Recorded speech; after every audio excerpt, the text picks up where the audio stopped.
pagi semuanya, bagaimana kabarnya? Semoga kita semua dalam keadaan sehat walafiat. Amin ya rabbal alamin. Anak-anakku yang ibu sayangi, ibu harapkan kita semua masih tetap menerapkan 3M, memakai masker, menjaga jarak, dan menghindari kerumunan. Karena dengan melaksanakan 3M tersebut, kita harapkan semoga wabah virus corona ini cepat berlalu dan kita dapat kembali melakukan aktivitas kita seperti biasanya, yakni sekolah dengan cara tatap muka. Anak-anakku, kembali lagi di mata pelajaran Pendidikan Agama Islam dan Budi Pekerti. Sebelum kita memulai mata pelajaran kita pada pagi hari ini, ada lebih baiknya kita berdoa terlebih dahulu. Berdoa dimulai. Berdoa selesai. Untuk membuka mata pelajaran kita pada pagi hari ini, marilah kita sama-sama membaca lafaz basmalah. Bismillahirrahmanirrahim. Pada minggu yang lalu kita telah belajar tentang pertumbuhan ilmu pengetahuan pada masa dinasti Umayyah. Anak-anak semua masih pada ingat gak tentang materi kita minggu yang lalu? Ibu harapkan anak-anak semuanya masih mengingat materi kita pada minggu yang lalu. Namun, untuk lebih mengingat dan lebih memantapkan pemahaman peserta didik tentang materi kita pada minggu yang lalu, Ibu akan mengulas sedikit tentang pertumbuhan ilmu pengetahuan pada masa dinasti Umayyah. Dinasti Umayyah terbagi menjadi 2 periode pemerintahan. Yang pertama, Daulah Umayyah di Damaskus pada tahun 661 Masehi sampai dengan 750 Masehi. Dan yang kedua, Daulah Umayyah di Cordoba pada tahun 756 sampai dengan 1031 Masehi. Adapun ilmu pengetahuan yang berkembang pada masa dinasti Umayyah, yang pertama ilmu kedokteran, yang kedua ilmu kimia, yang ketiga bidang sastra, dan yang keempat bidang sejarah. Pada pagi hari ini kita akan belajar tentang materi rendah hati, hemat, dan sederhana membuat hidup menjadi lebih mulia. Adapun tujuan pembelajarannya, yang pertama peserta didik mampu menyebutkan arti dari Quran Surat Al-Furqan ayat 63 dan Quran Surat Al-Isra ayat 27 serta hadis-hadis tentang rendah hati, hemat, dan sederhana. Kemudian yang kedua, peserta didik mampu menjelaskan makna isi kandungan dari Quran Surat Al-Furqan ayat 63 dan Quran Surat Al-Isra ayat 27. Selanjutnya yang ketiga, peserta didik mampu mengidentifikasikan hukum bacaan alif lam samsiyah dan alif lam komariyah dalam Quran Surat Al-Furqan dan Quran Surat Al-Isra. Demikian tujuan pembelajaran kita pada pagi hari ini. Selanjutnya kita masuk ke materi pembelajaran kita pada pagi hari ini mengenai rendah hati, hemat, dan sederhana membuat hidup kita menjadi lebih mulia. Pada bab ini kita akan membahas beberapa hal. Yang pertama, ayat Al-Quran tentang rendah hati, hemat, dan sederhana. Yang pertama, Quran Surat Al-Furqan ayat 63 yang berbunyi Bismillahirrahmanirrahim Wa ibadur rahmanil ladzina yamshuna 'alal ardi hauna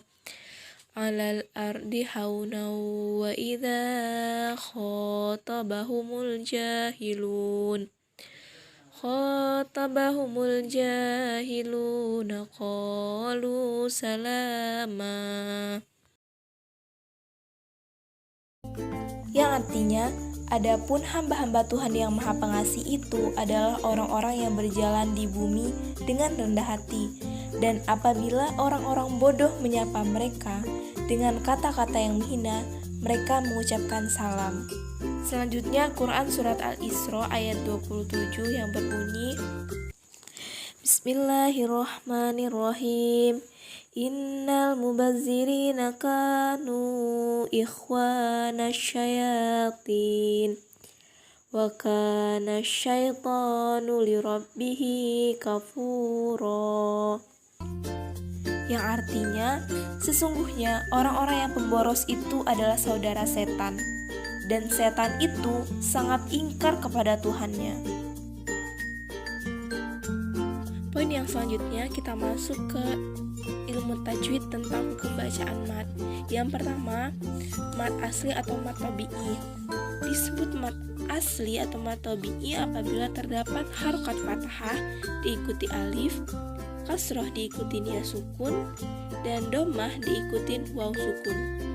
Dengan cara membacanya, dibaca panjang satu alif atau dua harokat. Adapun contoh bacaannya, Bismillahirrahmanirrahim. Qul a'udzu birabbin nas.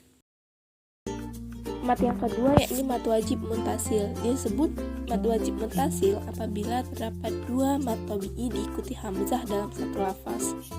Adapun cara membacanya, wajib dibaca panjang 3 alif atau 6 harokat. Contohnya, idza jaa nasrullahi wal fath. Yang ketiga, mad jaiz munfasil.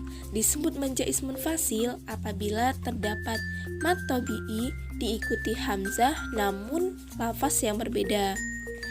Adapun cara membacanya, dibaca panjang 1 alif atau 2 harokat, 2 alif 4 harokat, atau juga 2,5 alif atau 5 harokat. Adapun contohnya, wala antum abiduna ma a'bud. Yang keempat, mat arid. Disebut mat arid apabila terdapat mat tabi'i diikuti waqaf atau terdapat mat tabi'i di akhir ayat.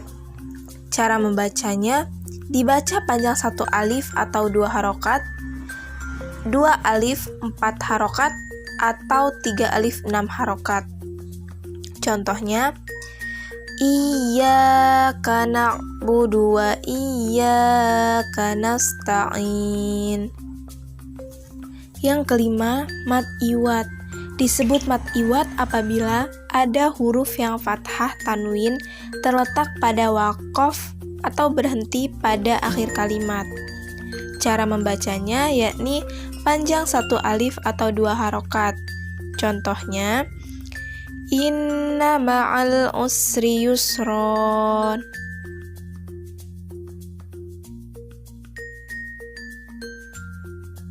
Selanjutnya kita masuk ke pesan-pesan mulia dalam Quran Surat Al-Furqan ayat 63 dan Quran Surat Al-Isra ayat 27. Yang pertama, pesan mulia dari Quran Surat Al-Furqan ayat 63.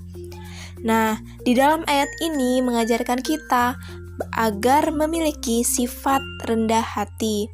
Sifat rendah hati ini harus diwujudkan dalam setiap perilaku kita, baik terhadap diri kita sendiri, terhadap Allah Subhanahu wa Ta'ala, maupun terhadap orang yang memang memiliki sifat yang buruk terhadap kita. Rendah hati ini disebut juga dengan tawaddu, yakni sikap diri yang tidak merasa lebih dari orang lain. Tawaddu ini meyakini bahwa semua kelebihan yang ada di dalam dirinya semata-mata merupakan karunia dari Allah Subhanahu wa Ta'ala. Adapun lawan kata dari rendah hati yakni tinggi hati, sombong, takabur atau angkuh. Allah Subhanahu wa Ta'ala telah melarang keras manusia untuk memiliki sifat sombong, seperti dalam firman Allah Subhanahu wa Ta'ala dalam Quran Surat Al-Isra ayat 37. Selanjutnya kita masuk ke pesan mulia Quran Surat Al-Isra ayat 27.